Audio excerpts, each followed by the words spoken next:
El hombre del traje negro, por Stephen King. Soy un hombre muy anciano y esto es algo que me sucedió cuando era muy joven, cuando solo tenía 9 años.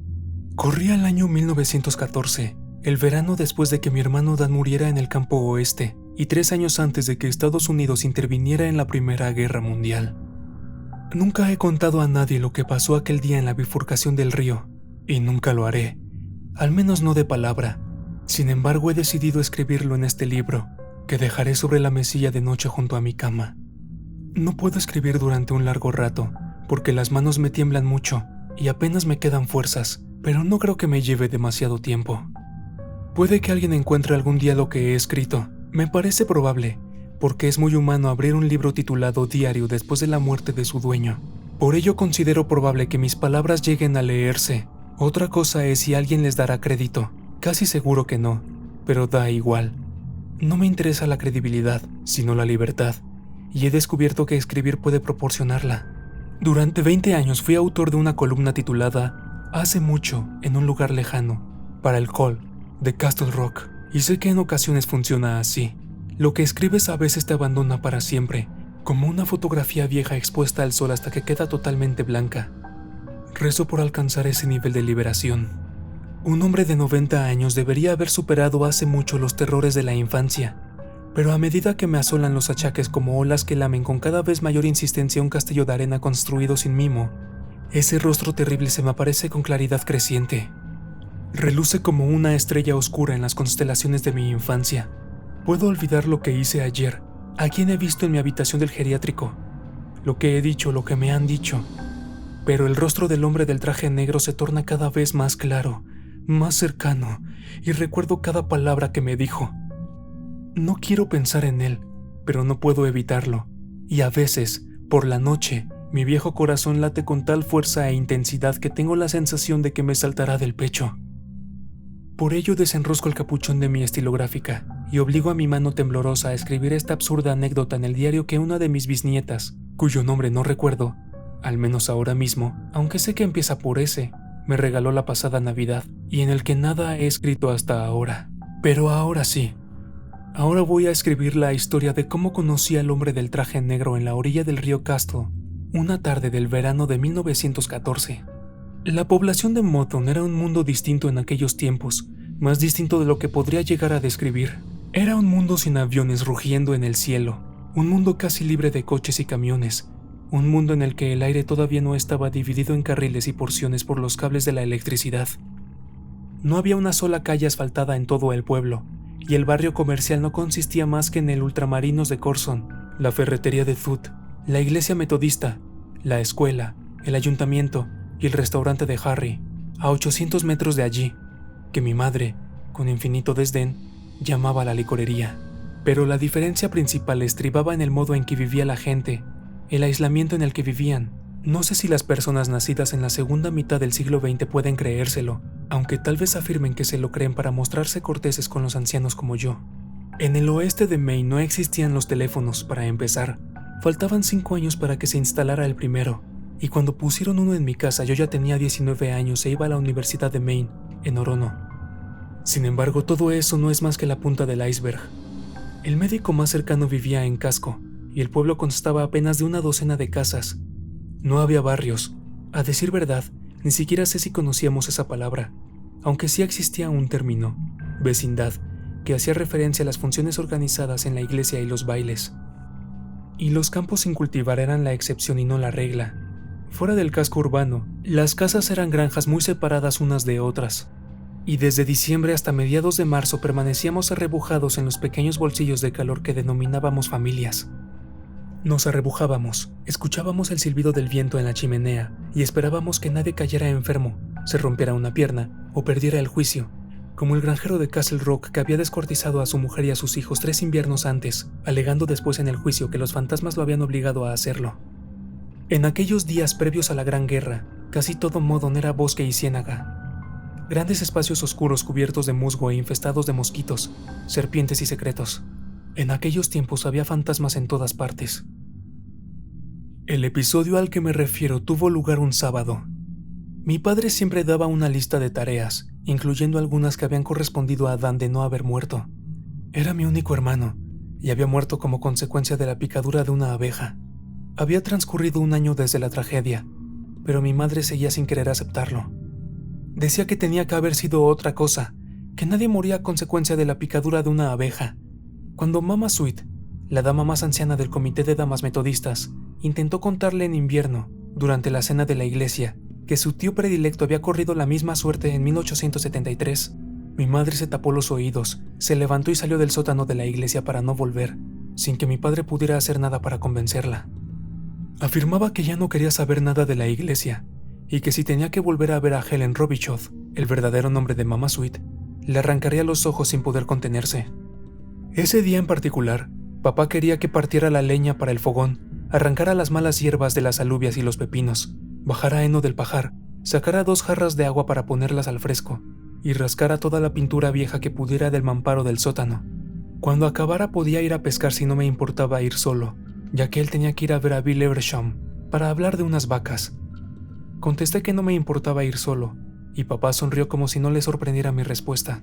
La semana anterior me había regalado una caña de bambú, no porque fuera mi cumpleaños ni nada, sino porque a veces le gustaba regalarme cosas, y me moría de ganas de probarla en el río Caso, que era, con mucho, el río más cargado de truchas que había visto en mi vida.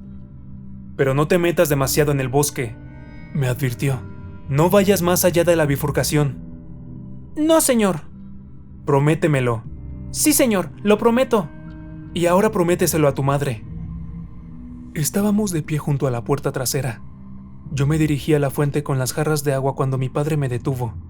En ese momento me hizo volver hacia mi madre, que estaba de pie ante el mostrador de mármol, bañada en la intensa luz matutina que entraba por el ventanal situado sobre el fregadero. Un rizo le descendía por un lado de la frente hasta rozarle la ceja. ¿Ven con qué precisión lo recuerdo todo? La brillante luz convertía el tirabuzón en filamentos de oro que me daban ganas de correr hacia ella y abrazarla. En ese instante la vi como mujer, como mi padre debía de verla. Llevaba una bata de casa con estampado de rositas, lo recuerdo, y estaba amasando el pan. Candy Bill, nuestro pequeño terrier escocés negro, esperaba muy atento a sus pies a que le cayera algún mendrugo. Mi madre me miraba. «Lo prometo», repetí. Esbozó una sonrisa, pero era la sonrisa preocupada que siempre esbozaba desde el día en que mi padre trajo a Dan en brazos desde el campo oeste. Mi padre llegó sollozante y con el pecho desnudo. Se había quitado la camisa para cubrir el rostro de Dan, que se había hinchado y puesto lívido. «¡Mi niño!», gritaba. «¡Mira lo que le ha pasado a mi niño! ¡Por el amor de Dios!». Lo recuerdo como si fuera ayer. Fue la única vez que oí a mi padre tomar el nombre del Señor en vano. ¿Qué prometes, Gary?, me preguntó mi madre. «Prometo ir no más lejos de la bifurcación, señora». «No ir más lejos», me corrigió. «No ir más lejos», repetí obediente. Me dirigió una mirada paciente, sin añadir nada más mientras sus manos seguían trabajando la masa, que había adquirido un aspecto liso y sedoso. «Prometo no ir más lejos de la bifurcación, señora». «Gracias, Gary», dijo. «E intenta recordar que la gramática hay que aplicarla siempre, no solo en la escuela». «Sí, señora». Candy Bill me siguió mientras hacía mis tareas. Se sentó entre mis pies cuando comí y me observó con la misma atención que le había dedicado a mi madre mientras amasaba el pan. Pero cuando tomé la caña de bambú nueva y la nasa vieja y astillada para ir a pescar, el perro se detuvo junto a un rollo viejo de tela metálica y me siguió con la mirada. Lo llamé, pero no acudió. Se limitó a soltar un par de ladridos, como si me dijera que volviera, pero nada más. «Pues quédate», dije, procurando aparentar que no me importaba. Pero sí me importaba. Al menos un poco. Candy Bill siempre me acompañaba a pescar. Mi madre se acercó a la puerta y me miró con la mano izquierda sobre los ojos a modo de visera. Aún la veo en aquella postura, y es como ver una fotografía de alguien que más tarde fue desgraciado o murió de forma repentina. «Recuerda lo que te ha dicho tu padre, Gary». «Sí, señora». Me saludó con la mano, le devolví el saludo, le di la espalda y me alejé. El sol abrasador me azotó la nuca durante los primeros 400 metros, pero entonces llegué al bosque, donde la sombra protegía el sendero, donde el aire era fresco y olía a abeto, donde se oía el viento silbar entre los frondosos árboles. Caminaba con la caña al hombro como hacían los jóvenes por aquel entonces, sosteniendo la nasa en la otra mano como si de una maleta de viajante se tratara. Tras adentrarme unos 3 kilómetros en el bosque a lo largo de un camino que no era más que 2 surcos separados por una mediana de hierba, empecé a oír el murmullo apresurado y ansioso del río Castle. Pensé en las truchas del brillante lomo moteado y vientre blanco como la nieve, y el corazón me dio un salto de alegría. El río fluía bajo un puentecito de madera, y las orillas que descendían hasta el agua eran escarpadas y estaban cubiertas de maleza. Me abrí paso con cuidado, aferrándome a cuantos puntos de agarre encontraba, pisando con firmeza. Tuve la sensación de que abandonaba el verano para retroceder hasta mediados de primavera. Cuando llegué al agua, permanecí inmóvil unos instantes, aspirando el aroma musgoso y contemplando el revoloteo de las libélulas y el patinaje de las moscas de agua. Corriente abajo vi que una trucha saltaba para atrapar una mariposa, un hermoso ejemplar de unos 35 centímetros, y recordé que no había ido allí para admirar el paisaje. Caminé a lo largo de la orilla, siguiendo la corriente, y arrojé el anzuelo por primera vez cuando veía el puente río arriba. Algo tiró de la caña un par de veces y se comió parte de mi cebo, pero era demasiado astuto para mis jovencísimas manos, o tal vez no estaba lo bastante hambriento para bajar la guardia, de modo que seguí adelante. Me paré en 2 o 3 lugares antes de llegar a la bifurcación del río Castle. Una de las ramas fluía hacia el sudoeste, en dirección a Castle Rock, y la otra hacia el sudeste, en dirección a Kashwakamak. En una de ellas pesqué la trucha más grande de mi vida, una belleza de casi medio metro de longitud según la regla que siempre llevaba en la nasa. Era un ejemplar descomunal de trucha de arroyo, incluso para la época. Si hubiera aceptado aquella trucha como recompensa suficiente por un día de pesca y regresado a casa enseguida, ahora no estaría escribiendo este relato, que por cierto, será más largo de lo que esperaba, lo veo ahora. Pero no lo hice, sino que me ocupé de la trucha tal como mi padre me había enseñado. La limpié, la coloqué sobre la hierba seca en el fondo de la nasa, la cubrí con hierba húmeda y seguí adelante. A mis 9 años no consideraba que pescar una trucha de medio metro fuera nada del otro mundo.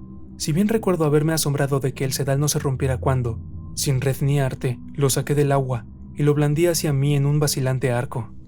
Al cabo de 10 minutos llegué al lugar donde el río se dividía en aquellos tiempos, un sitio desaparecido hace mucho, pues ahora una urbanización de casas adosadas ocupa el lugar donde antaño fluía el Castle, además de una escuela primaria, y si queda algún río, fluye bajo tierra, en torno a una inmensa roca gris del tamaño de nuestra letrina.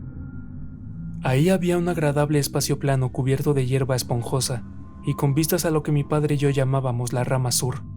Me puse en cuclillas, arrojé el anzuelo y casi de inmediato pesqué una hermosa trucha arcoíris. No era tan grande como la otra, porque medía 30 y pocos centímetros, pero aún así era un bonito ejemplar.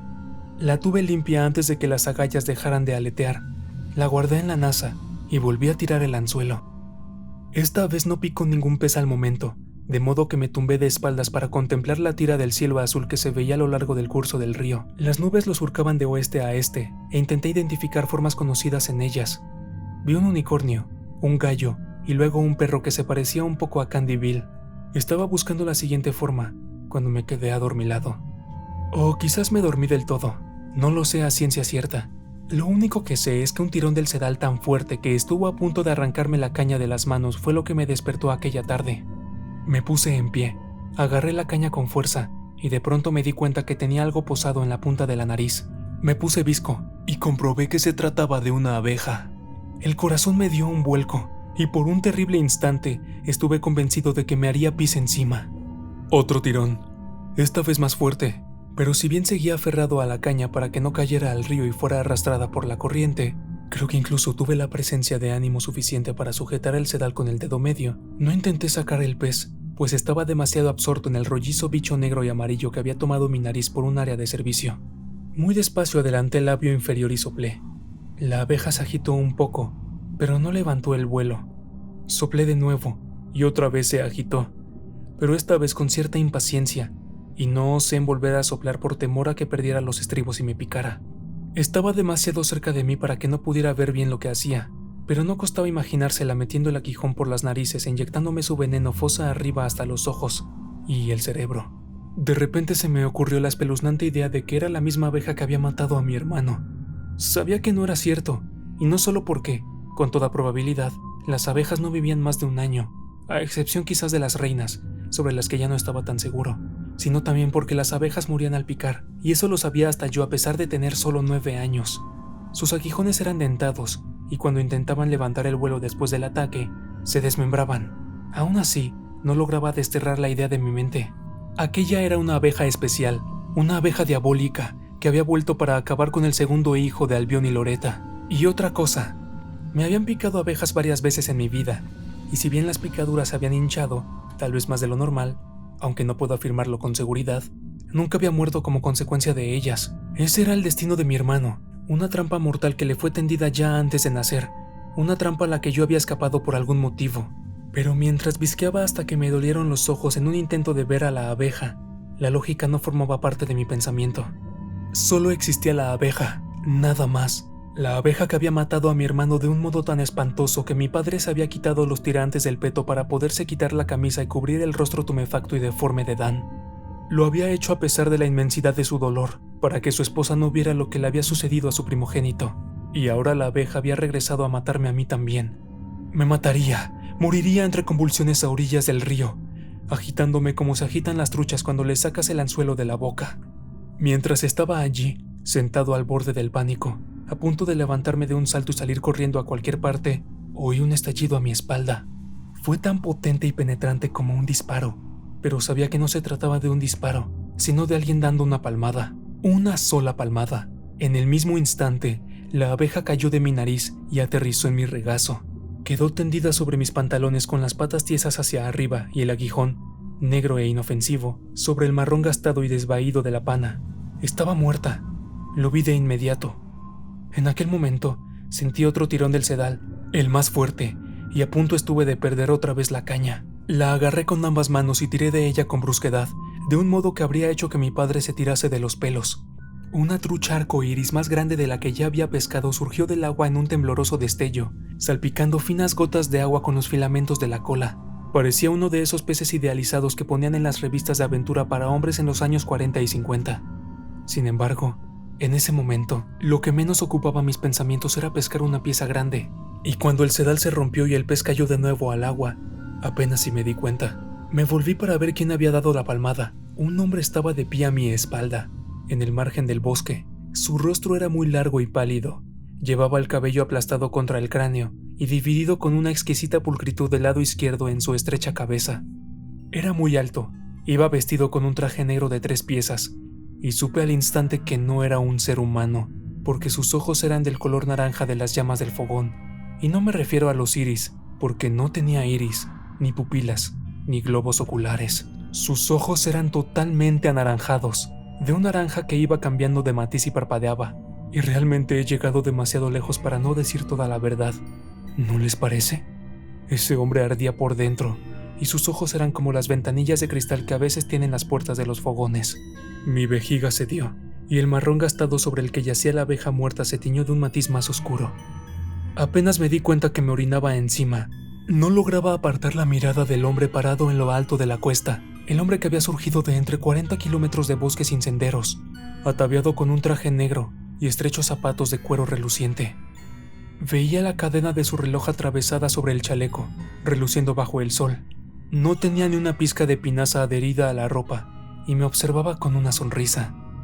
«¡Vaya, pero si es un joven pescador!», exclamó con una voz suave y afable. «Mira por dónde. ¿Nos conocemos, pescador?». «Hola, señor», saludé. La voz que brotó de mis labios no temblaba, pero tampoco sonaba como mi voz, sino como la voz de una persona mayor, tal vez como la de Dan, o incluso como la de mi padre. Lo único que alcanzaba a pensar era que quizá me soltaría si fingía no ver lo que era, si fingía no ver que tenía llamas en lugar de ojos. «Me parece que te ha ahorrado una picadura muy desagradable», comentó. Y entonces, para mi horror, bajó por la orilla hasta donde yo estaba sentado con una abeja muerta sobre el regazo mojado y una caña de bambú entre las manos entumecidas. Sus zapatos urbanos de suela lisa deberían haber resbalado sobre la hierba baja que cubría la pendiente escarpada, pero no fue así, ni tampoco dejaban huellas, por lo que pude comprobar. En los lugares en que sus pies tocaban, o parecían tocar, no quedaba una sola ramita rota, ninguna hoja aplastada, ninguna huella de zapato. Aún antes de que llegara a mi lado, identifiqué el olor que desprendía su piel bajo el traje. El olor a cerillas quemadas, olor a azufre. El hombre del traje negro, sin duda, era el diablo. Había surgido del frondoso bosque que mediaba entre Modon y Kashwakamak y ahora estaba junto a mí. Por el rabillo del ojo vi una mano tan pálida como las manos de los maniquíes en los escaparates y de dedos larguísimos. Se puso en cuclillas a mi lado y sus rodillas crujieron como las de cualquier hombre normal, pero cuando movió las manos para dejarlas colgando entre ellas, vi que los dedos no acababan en uñas, sino en largas garras amarillas. «No has contestado a mi pregunta, pescador», insistió en el mismo tono suave. Se parecía, ahora que lo pienso, a la voz de esos locutores radiofónicos de los programas musicales de años venideros, esos que te vendían Geritol, Cerután, Ovaltine y pastillas del Dr. Grabow. ¿Nos conocemos? «No me haga daño, por favor», susurré en voz tan baja que apenas lo oía yo mismo. Estaba más asustado de lo que puedo llegar a explicar aquí, más asustado de lo que quiero recordar, pero lo recuerdo. En ningún momento se me ocurrió esperar que fuera un sueño, aunque supongo que se me habría ocurrido de haber sido mayor. Pero no era mayor, solo tenía 9 años, y comprendí la verdad en cuanto se puso en cuclillas junto a mí. Sabía distinguir la velocidad del tocino, como decía mi padre. El hombre que surgió del bosque aquel sábado por la tarde era el diablo, y en el interior de las cuencas vacías de sus ojos, su cerebro ardía. «Oh, me ha parecido oler algo», comentó como si no me hubiera oído, aunque yo sabía que sí me había oído. «Algo mojado». Se inclinó hacia mí con la nariz por delante, como quien se adelanta para oler una flor. De pronto, me fijé en algo espantoso. A medida que la sombra de su cabeza flotaba sobre la orilla, la hierba que tocaba se marchitaba y moría. Bajó la cabeza hacia mis pantalones y husmeó con los ojos ardientes entornados, como si aspirara una fragancia sublime y pretendiera concentrarse por entero en ella. «¡Horror!», exclamó. «¡Horror de los horrores! ¡Ópalos, zafiros y amatistas! ¡Gary va dejando pistas!», recitó acto seguido, y se tumbó de espaldas sobre la plataforma riéndose como un lunático. Consideré la posibilidad de salir huyendo, pero mis piernas parecían totalmente ajenas a mi cerebro. Pese a todo, no lloraba. Me había hecho pis encima como un bebé, pero no lloraba. Estaba demasiado asustado para llorar. De repente supe que iba a morir, probablemente de un modo doloroso, pero lo peor era que eso no iba a ser lo peor. Lo peor tal vez empezara después de mi muerte. Me levanté con brusquedad, mareado por el hedor a cerilla quemada que desprendía su traje. Aquel rostro estrecho y blanco puntuado por 2 ojos ardientes me observaba solemne, pero también con cierto humor. Parecía reírse en su fuero interno. «Malas noticias, pescador», anunció. «Traigo malas noticias». No podía más que mirarlo, su traje negro, los elegantes zapatos negros, los dedos largos y pálidos rematados por garras. «Tu madre ha muerto». «¡No!», grité. La evoqué amasando el pan, con el rizo colgándole sobre la frente hasta rozar la ceja, de pie bajo la intensa luz de la mañana, y el terror volvió a adueñarse de mí, pero no por mí esta vez.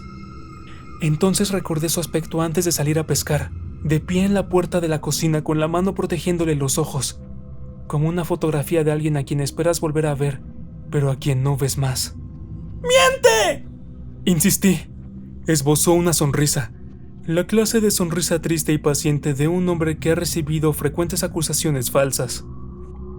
«Me temo que no», aseguró. «Le ha pasado lo mismo que a tu hermano Gary, una abeja». «¡No es cierto!», persistí, y entonces rompí a llorar. «Es vieja, tiene 35 años, y si una picadura de abeja podía matarla como Adán, habría muerto hace mucho antes. ¡Y usted es un embustero de mierda!». Había llamado al diablo embustero de mierda. En cierto modo, era consciente de ello, pero la parte superficial de mi mente estaba bloqueada por la enormidad que acababa de decirme. ¿Que mi madre había muerto? Era como si me hubiera dicho que había un nuevo mar donde antes estaban las rocosas. Sin embargo, lo creí. En cierto sentido lo creí por completo, como siempre creemos, en cierto modo, lo peor que nuestro corazón es capaz de imaginar. Comprendo tu dolor, pequeño pescador, pero ese argumento hace aguas, si me permites que te lo diga.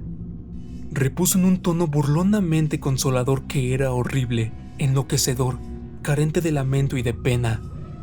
Uno puede pasarse la vida sin ver un sinsonte, pero eso no significa que no existan.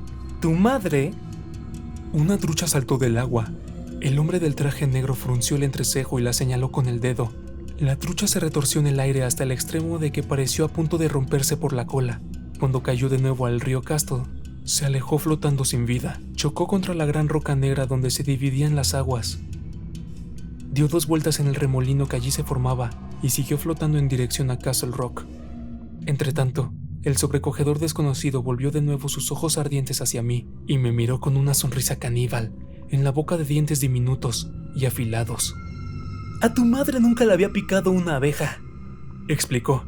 Pero de repente, hace menos de 1 hora, entró una volando por la ventana de la cocina mientras ella sacaba el pan del horno y lo dejaba sobre el mármol para que se enfriara.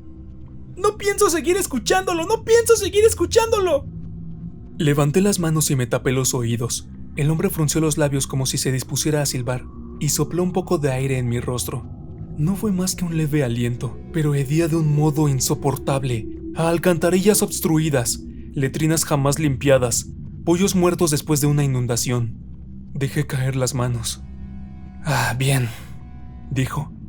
«Necesitas escuchar esto, Gary. Necesitas escuchar esto, pequeño pescador. Fue tu madre la que transmitió esa debilidad fatal a tu hermano Dan. Tú tienes un poco, pero también tienes la protección de tu padre, que, por alguna razón, el pobre Dan no heredó».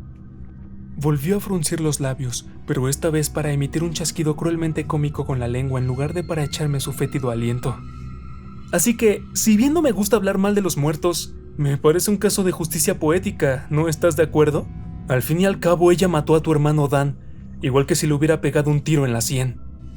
«No, no es cierto». «Te aseguro que sí. La abeja entró volando por la ventana y se le posó en la nuca. Ella le dio un manotazo sin darse cuenta de lo que hacía. Tú fuiste más listo, Gary? ¿Y la abeja le picó?» Enseguida notó cómo se le hinchaba la garganta. Eso es lo que les pasa a las personas alérgicas al veneno de abeja. Se les hincha la garganta y se asfixian. Por eso Dan tenía la cara tan hinchada y lívida. Por eso tu padre se la cubrió con una camisa. Me lo quedé mirando con fijeza, incapaz de articular palabra mientras las lágrimas me rodaban por las mejillas. No quería creerle, y sabía por las clases de la escuela parroquial que el demonio es el padre del embuste, pero le creía. Estaba convencido de que había estado en nuestro patio, mirando por las ventanas de la cocina cuando mi madre cayó de rodillas, aferrándose el cuello tumefacto, mientras Candy Bill daba saltos a su alrededor, emitiendo sus estridentes ladridos. «Y los ruiditos espantosos que hacía», prosiguió el hombre del traje negro en tono reflexivo. «Se arañaba la cara, los ojos se le salían de las órbitas, lloraba». Se detuvo un instante antes de continuar. «Lloraba mientras moría. ¿No te parece precioso? Y lo mejor de todo es que cuando ya estaba muerta, cuando llevaba en el suelo unos 15 minutos, en medio de un silencio absoluto, puntuado tan solo por el tic-tac del fogón, con el aguijón de la abeja aún clavado en la nuca, pequeño, tan pequeño. ¿Sabes lo que ha hecho Candy Bill? Ese granujilla le ha lamido las lágrimas, primero las de un ojo y luego las del otro». El hombre del traje negro contempló unos instantes el río con expresión triste y pensativa. Cuando se volvió de nuevo hacia mí, la mirada compungida se había esfumado como un sueño, y en su rostro se pintaba una expresión entre impasible y ávida, como el cadáver de un hombre que murió hambriento. Sus ojos seguían ardiendo, y entre sus labios pálidos se adivinaban los dientecillos afilados. «Ay, me muero de hambre», comentó de repente. «Te voy a matar. Te abriré en 2 y me comeré tus entrañas, pequeño pescador. ¿Qué te parece?» «No», intenté decir. «No, por favor». Pero de mis labios no brotó sonido alguno. Comprendí que hablaba en serio, muy en serio. «¡Ay, es que tengo tanta hambre!», exclamó entre quejumbroso y burlón. «Además, te aseguro que no te conviene seguir viviendo sin tu madre, porque tu padre es de los que necesitará un agujero calientito donde meterla, y si tú eres el que tiene a mano, pues a por ti irá». te ahorraré tan desagradable y violenta experiencia. Y por si fuera poco, irás al cielo, no lo olvides. Las almas asesinadas siempre van al cielo, así que ambos serviremos a Dios esta tarde, Gary. ¡Qué bien, ¿verdad? Alargó hacia mí aquella mano de dedos largos y pálidos, y sin ser consciente de ello, abrí la nasa, hundí la mano hasta el fondo, y saqué la enorme trucha que había pescado, aquella con la que debería haberme dado por satisfecho. Se la alargué sin ver lo que hacía, con los dedos dentro del corte rojo que había practicado para destripar el pez, al igual que el hombre del traje negro había amenazado con destriparme a mí. El ojo vidrioso del animal me miraba soñador, y el anillo dorado que rodeaba el centro negro me recordó la alianza de mi madre, y en ese momento la vi tendida en su ataúd, con el sol arrancando destellos al anillo, y supe que era cierto, que le había picado una abeja, que se había asfixiado en la cocina cálida y envuelta en la dulce fragancia del pan, que Candyville le habría lamido las lágrimas agonizantes de las mejillas hinchadas. ¡Pez grande! Rugió el hombre del traje negro con voz gutural y codiciosa. ¡Pez grande! Me arrebató la trucha y se la metió en una boca que abría más de lo que podría abrirse cualquier boca humana. Muchos años más tarde, cuando tenía 65 años, sé que tenía 65 años porque fue el verano en que me jubilé como profesor, fui al acuario de Nueva Inglaterra y por fin vi un tiburón. La boca abierta del hombre del traje negro era como la de ese tiburón, solo que el gaznate era de color naranja brillante, del mismo color que sus horripilantes ojos, y sentí en el rostro el calor que emanaba, como se siente una ola de calor repentina de la chimenea cuando prende un tronco muy seco. Y no eran imaginaciones mías, lo sé, porque justo antes de que se deslizara la cabeza de mi trucha de medio metro entre las mandíbulas abiertas de par en par, vi que las escamas de los costados del pez se levantaban y rizaban como virutas de papel flotando sobre una incineradora abierta. Se embutió el animal en la boca como un tragasables de feria. No masticó, y los ojos ardientes casi se le salieron de las órbitas como si realizara un gran esfuerzo. El pescado fue entrando y entrando. La garganta del hombre se hinchó cuando la pieza descendió por el gaznate, y de sus ojos brotaron lágrimas, de sangre escarlata y espesa. Creo que fue la visión de aquellas lágrimas sangrientas lo que me devolvió el movimiento. No sé por qué, pero creo que así fue. Me levanté de un salto como impulsado por un resorte. Me di la vuelta con la caña de bambú aún en la mano y huí orilla arriba, inclinado hacia adelante y batiendo la áspera maleza con la mano libre en un intento de alcanzar la cima lo antes posible. El hombre del traje negro emitió una especie de rugido ahogado, típico de una persona que tiene la boca demasiado llena. Yo miré por encima del hombro al llegar arriba. Me estaba siguiendo, con los faldones de la chaqueta revoloteando a su alrededor y la cadena dorada del reloj centelleando al sol. La cola del pez aún le sobresalía de la boca, y me llegaba el olor a pescado asado en el horno que era su garganta. Corría con las manos alargadas hacia mí, intentando aferrarme con las garras, pero yo seguí corriendo a lo largo del río.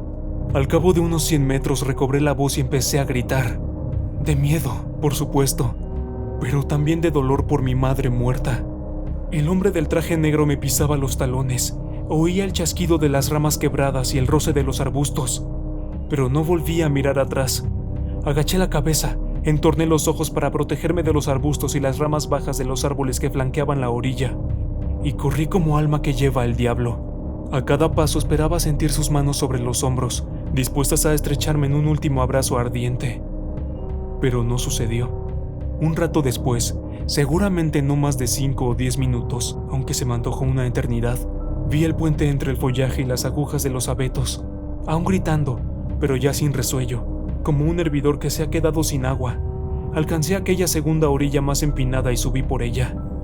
A medio camino de la cima resbalé, caí de rodillas, me volví, y vi que el hombre del traje negro me pisaba los talones con el rostro contraído en una mueca de furia y avidez. Tenía las mejillas salpicadas de lágrimas sangrientas, y la boca de tiburón abierta como una puerta. ¡Pescador! Rugió al tiempo que subía tras de mí e intentaba aferrarme el pie con una de sus largas manos. Me zafé de él y le arrojé la caña de pescar. La hizo a un lado sin esfuerzo, pero el gesto le enredó los pies y lo hizo caer de rodillas. No esperé a ver qué más le pasaba. Seguí corriendo hasta la cima. A punto estuve de resbalar al llegar arriba, pero conseguí agarrarme a los postes de soporte del puente y salvarme. ¡No puedes escapar, pescador! gritó el hombre a mi espalda, en tono furioso y risueño a un tiempo. Hace falta algo más que una trucha para saciarme. ¡Déjenme en paz!, repliqué. Me aferré a la barandilla del puente y salté sobre ella en una torpe voltereta, llenándome las manos de astillas y propinándome tal golpe en la cabeza al aterrizar que vi estrellas. Me tendí de bruces y empecé a caminar a gatas. Justo antes de llegar al final del puente me levanté de un salto. Di un traspié, me recuperé y eché a correr. Corrí como solo pueden correr los niños de 9 años, como el viento. Tenía la sensación de que mis pies solo tocaban el suelo cada 3 o 4 zancadas, y quién sabe, tal vez fuera cierto. Corrí por el surco derecho del sendero hasta que las sienes empezaron a palpitarme y los ojos amenazaban con salirme de las órbitas. Corrí hasta percibir un intenso pinchazo en el costado izquierdo, desde la parte inferior de las costillas hasta la axila. Corrí hasta notar en la boca el sabor de la sangre y algo que recordaba a virutas de metal. Cuando ya no podía correr más, me detuve dando tambos y miré hacia atrás entre jadeos y resoplidos dignos de un caballo exhausto.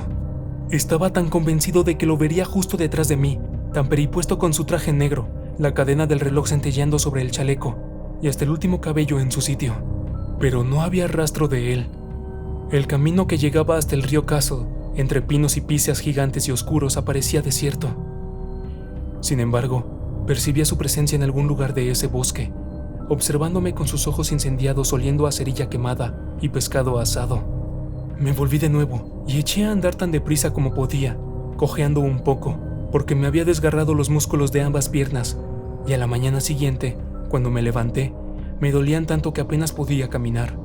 Pero en aquel momento no me fijé en esas cosas, seguía mirando por encima del hombro para verificar una y otra vez que el camino seguía desierto. Y así lo vi cada vez que miré atrás, pero aquellos vistazos asustados parecían intensificar mi temor en lugar de mitigarlo. Los abetos parecían cada vez más oscuros, más inmensos, y no podía evitar imaginar lo que acechaba tras los árboles que flanqueaban el sendero. Largas y enmarañadas pistas forestales, trampas en las que podías romperte la pierna, barrancos donde podía vivir cualquier clase de alimaña. Hasta aquel sábado de 1914, había creído que los osos eran los habitantes más temibles del bosque. Pero ahora sabía que no era cierto. Tras recorrer 1,5 kilómetros, justo donde el sendero surgía del bosque y confluía con el camino de Gigan Flat, vi a mi padre caminando hacia mí mientras silbaba de Old Oakenbocker. Llevaba su caña de pescar, la del carrete tan elegante que se había comprado en los grandes almacenes. En la otra mano llevaba la nasa, la del lazo que mi madre había pasado por el asa cuando Dan aún vivía. Dedicado a Jesucristo, decía el lazo. Yo iba andando, pero al verlo eché de nuevo a correr gritando: ¡Papá, papá, papá!, a pleno pulmón, balanceándome de un lado a otro sobre mis pobres piernas agotadas, como un marinero borracho. La expresión sorprendida que se pintó en su rostro cuando me vio habría resultado cómica en otras circunstancias, pero no en aquellas. Dejó caer la caña y la nasa al camino sin prestarles atención alguna y corrió hacia mí. En mi vida lo había visto correr tan deprisa. Cuando nos encontramos fue un milagro que el impacto no nos hiciera perder el conocimiento, aunque me golpeé el rostro con tal fuerza contra la hebilla de su cinturón que me sangró la nariz, algo que tampoco noté hasta más tarde. En aquel momento me limité a alargar los brazos y aferrarme a él con todas mis fuerzas. Me agarré a él y restregué la cara ardiente una y otra vez contra su vientre, cubriéndole la vieja camisa de trabajo de sangre, lágrimas y mocos. ¿Qué te pasa, Gary? ¿Qué te ha pasado? ¿Estás bien? ¡Mamá murió! ¡Me lo ha dicho un hombre en el bosque! ¡Mamá está muerta! Le picó una abeja y se ha hinchado toda como le pasó a Dan y se ha muerto. Está en el suelo de la cocina y Candyville le ha lamido las lágrimas de la cara. ¡De la cara! Cara fue la última palabra que pronuncié, porque por entonces tenía el pecho tan agitado que ya no pude seguir hablando. Estaba llorando de nuevo, y el rostro perplejo y asustado de mi padre se había fragmentado en 3 imágenes superpuestas. Empecé a aullar, pero no como un niño pequeño que se ha abierto la rodilla, sino como un perro que ha visto algo espantoso a la luz de la luna, y mi padre volvió a apretarme la cara contra su vientre plano y duro. Pero yo me aparté un poco de él y miré de nuevo atrás. Quería cerciorarme de que el hombre del traje negro no me seguía. No vi ni rastro de él. El sendero que se adentraba serpenteante en el bosque estaba desierto. Me prometí a mí mismo que jamás volvería a recorrerlo, pasara lo que pasase, y supongo que la mayor bendición que Dios ha regalado a sus criaturas es el hecho de no poder adivinar el futuro. ya que seguramente habría perdido el juicio de haber sabido que volvería a recorrerlo apenas 2 horas más tarde. Sin embargo, en ese momento, únicamente sentí alivio al comprobar que estábamos solos. Pero entonces pensé en mi madre, en mi hermosa madre muerta. Volví a apoyar la cara contra el vientre de mi padre y lloré un rato más. «Gary, escúchame», me dijo al cabo de unos instantes. Seguí llorando. Mi padre me dio unos momentos más y por fin me levantó el mentón para mirarme a los ojos y que yo pudiera mirarle a él. «Tu madre está bien», aseguró. No podía más que mirarlo con el rostro arrasado de lágrimas. No le creía. No sé quién te ha dicho lo contrario, ni qué clase de desgraciado sería capaz de dar semejante susto a un niño, pero te aseguro por Dios que tu madre está bien. Pero el hombre dijo que... Me importa un comino lo que te haya dicho. Volví de casa de Eversham antes de lo previsto porque en realidad no quiero vender ninguna vaca y decidí que iría a pescar contigo. Fui a buscar la caña y la nasa y tu madre preparó un par de bocadillos de mermelada para los dos, con el pan recién hecho, aún calientito. Así que estaba bien hace media hora, Gary, y te aseguro que nadie que haya ido al río desde aquí puede haberse enterado de algo diferente en solo media hora. Se volvió. ¿Quién era ese hombre y dónde estaba? Voy a encontrarlo y darle una paliza de 1000 demonios. En solo 2 segundos se me ocurrieron 1000 cosas, o al menos eso me pareció. Pero el último de aquellos pensamientos fue quizá el más intenso. Si mi padre se topaba con el hombre del traje negro, no creía que mi padre fuera quien le diera la paliza a él, ni saliera con vida del encuentro. Aún recordaba aquellos dedos largos y pálidos, cada uno de ellos rematado por una garra. «Gary». No me acuerdo. Mentí. ¿Estabas donde el río se bifurca? ¿En la roca grande? Nunca había sido capaz de mentirle a mi padre cuando me hacía una pregunta directa, aunque me fuera la vida en ello. «Sí, pero no vayas», imploré al tiempo que lo hacía del brazo con ambas manos y tiraba fuerte. «No vayas, por favor, aquel hombre daba mucho miedo». Y siguiendo una inspiración repentina añadí: «Creo que llevaba un arma». Mi padre me observó con aire pensativo. «Puede que no hubiera ningún hombre», comentó, alzando un poco la voz en la última palabra para convertir la frase en algo muy parecido a una pregunta. «Puede que te quedaras dormido mientras pescabas y tuvieras una pesadilla, como cuando soñabas con Dan el invierno pasado». Era cierto que había tenido muchas pesadillas sobre Dan el invierno anterior, sueños en los que yo abría la puerta de nuestro armario o de una oscura y aromática bodega de la sidra, y lo veía allí de pie, mirándome con aquella cara lívida e hinchada. De muchos aquellos sueños había despertado gritando, despertando de paso a mis padres. También era cierto que me había quedado dormido un rato en la orilla, al menos adormilado, pero no había soñado, y estaba convencido de que estaba despierto justo antes de que el hombre del traje negro matara a la abeja de una palmada, haciéndola caer de mi nariz a mi regazo.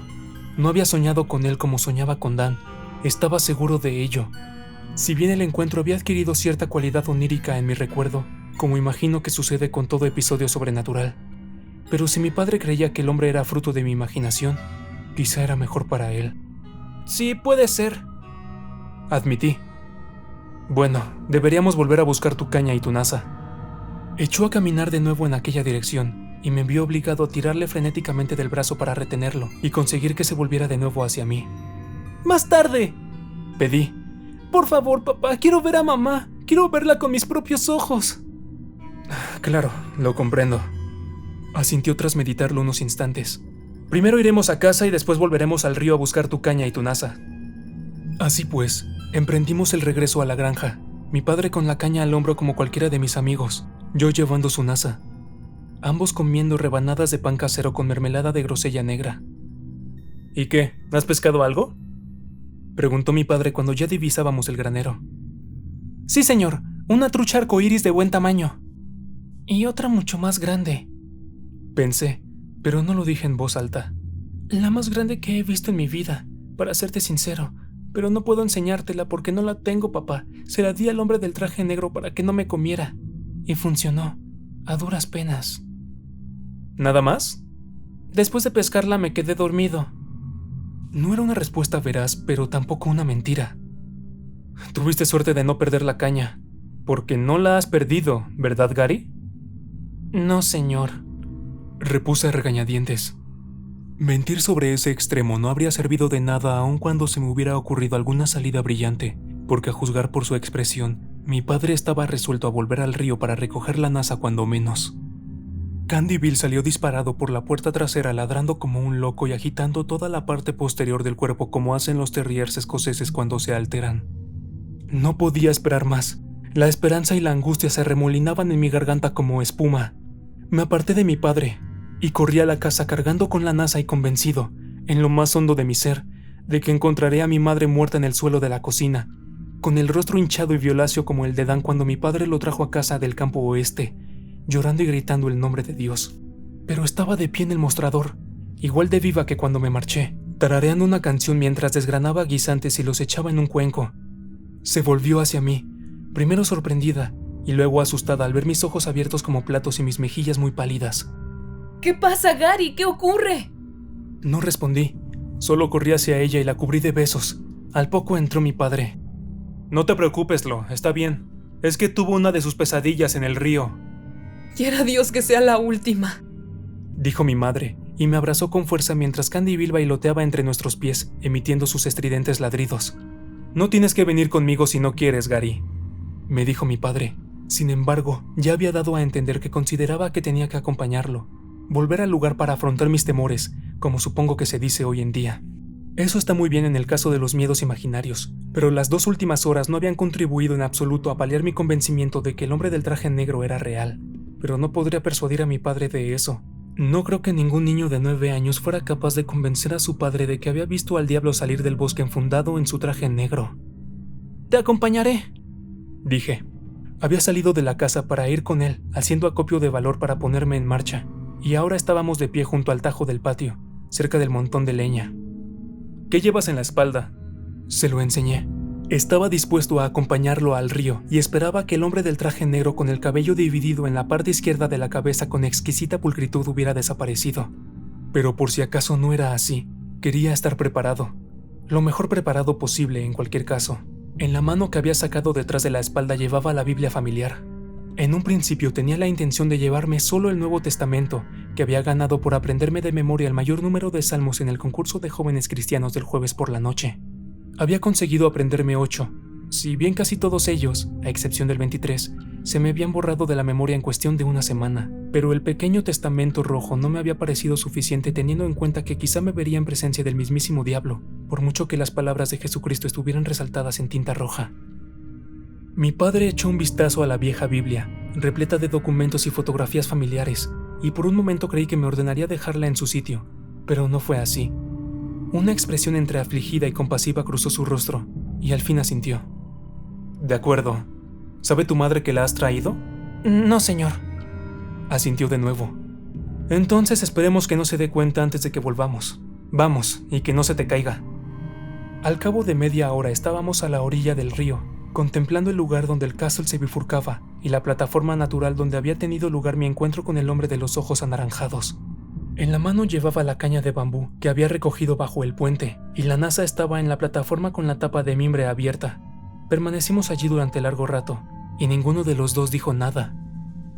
¡Opa los zafiros y amatistas! ¡Gary va dejando pistas! Ese era el desagradable versito que había recitado el hombre antes de tumbarse de espaldas y echarse a reír como un niño que acababa de descubrir que tiene suficiente valor para decir palabrotas como mierda y culo.